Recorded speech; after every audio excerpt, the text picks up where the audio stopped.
NSS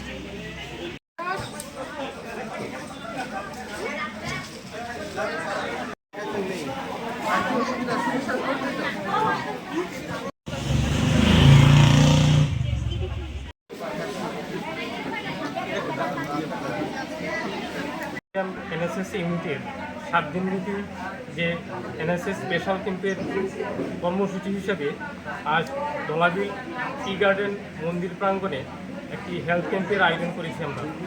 এই health ক্যাম্পে আমরা health screening, health check up, free medicine সহ আমরা একটা মিষ্টির প্যাকেটও তুলে দিচ্ছি প্রত্যেক সুস্থ রোগীদের কাছে।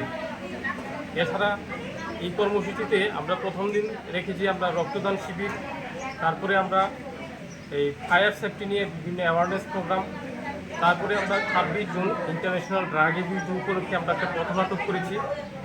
তারপরে আমরা বিভিন্ন প্ল্যান্টেশন, বিভিন্ন স্বচ্ছ ভারত অভিযান, এছাড়া আজকে আমরা এই কর্মসূচিতে এখানে ধলাবিল প্রাঙ্গণের মন্দির প্রাঙ্গণে দুস্থ রোগীদের মধ্যে একটা ব্যাপক উৎসাহ লক্ষ্য করা যাচ্ছে। এখানে আমরা চেষ্টা করছি যথাসম্ভব রোগীদের বিভিন্ন ধরনের পরিষেবা দেওয়ার জন্য।